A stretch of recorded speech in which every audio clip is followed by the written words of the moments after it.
ক্লাবের সেক্রেটারি আবু হেনা, উপস্থিত আছেন অত্র মাদ্রাসা সম্মানিত সভাপতি এবং উপস্থিত সম্মানিত শিক্ষক, ছাত্রছাত্রীবৃন্দ, আসসালামু আলাইকুম। আজকে আমরা পৃথিবী পরিবর্তনের কথা বলছি, সমাজ পরিবর্তনের কথা বলছি।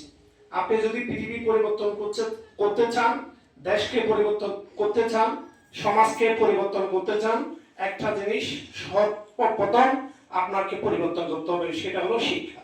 আপনি যদি এই দেশের মানুষকে এবং তরুণ প্রজন্মদেরকে শিক্ষিত করে গড়ে তুলতে পারেন, তাহলে আপনার সমাজ পরিবর্তন হবে, দেশ পরিবর্তন হবে, পৃথিবী পরিবর্তন হবে।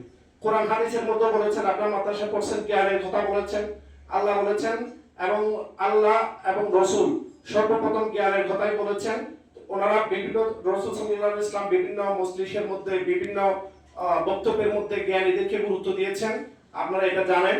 এবং আল্লাহ স্বয়ং আল্লাহ রসুল সাল্লাল্লাহু আলাইহি ওয়াসাল্লামকে শিক্ষা দিয়েছেন এবং রসুল সাল্লাল্লাহু আলাইহি ওয়াসাল্লাম যে জ্ঞান অর্জন করেছেন আল্লাহ থেকে, উনি চেষ্টা করেছেন পুরো পৃথিবীর মানুষদেরকে কল্যাণের পথে ডাকার জন্য এবং পুরো পৃথিবীর মানুষদেরকে সভ্য করে গড়ে তোলার জন্য। উনি এবং আল্লাহ কোরআন এবং হাদিসের মাধ্যমে এই সংবিধান দিয়ে পুরো পৃথিবীর মানুষকে সভ্য করার জন্য আমাদেরকে যে নির্দেশনা দিয়েছেন, সেভাবে যদি আপনারা গড়ে ওঠেন, তাহলে আমরা এই পরিবর্তিত পৃথিবীর সুখ শান্তি খুঁজে পাবো। তো আপনারা যারা এখানে মাদ্রাসায় পড়ালেখা করছেন, আপনাদের প্রতি একটা অনুরোধ, আপনারা পড়ালেখা চালিয়ে যান। পড়ালেখা করলেই আপনি পরিবর্তন হবেন, আপনার পরিবার পরিবর্তন হবে, আপনার দেশ পরিবর্তন হবে। এখান থেকেই কিন্তু গড়ে উঠবে আমাদের নেতৃত্ব, পটিয়ার নেতৃত্ব। তাহলে পটিয়াকে পরিবর্তন করতে গেলে আপনাদের কি করতে হবে? পড়ালেখা করতে হবে। কি করতে হবে? পড়ালেখা করতে হবে। আর পড়ালেখা না করলে আপনার নিজেরও পরিবর্তন হবে না, আপনার বাবা মায়েরও পরিবর্তন হবে না, এই সমাজেরও কোনো পরিবর্তন হবে। তো আমি সবাইকে পড়ালেখা করার জন্য অনুরোধ জানাচ্ছি। সাথে সাথে আপনারা একটু পরিষ্কার পরিচ্ছন্ন থাকবেন। আপনাদেরকে পরিপাটি দেখে খুবই ভালো লাগছে, আপনাদের শিক্ষকদেরকে ধন্যবাদ জানাচ্ছি, আপনাদেরকে পরিপাটি রাখছে, সুন্দরভাবে চলা চাল চলনগুলো দেখে আমার খুবই ভালো লাগছে।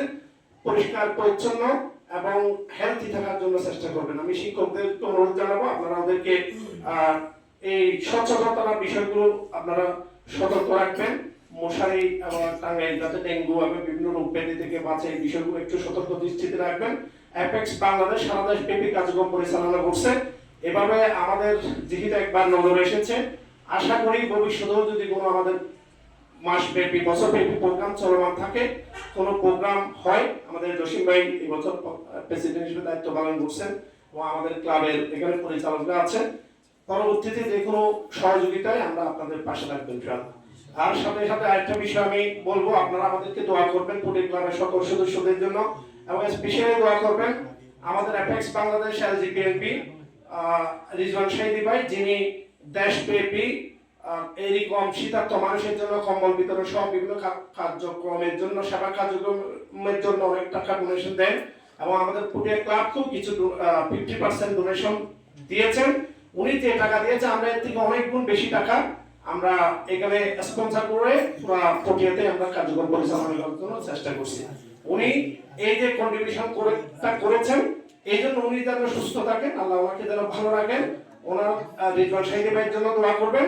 সাথে সাথে আমাদের পটিয়া ক্লাবের সকল সদস্য, অ্যাপেক্স বাংলাদেশের সকল সদস্যদেরকে আপনারা দোয়া করবেন, আমরা যেন ভালো থাকি, আরো বেশি করে দেশ এবং মানুষের জন্য কাজ করতে পারি। আসসালামু আলাইকুম।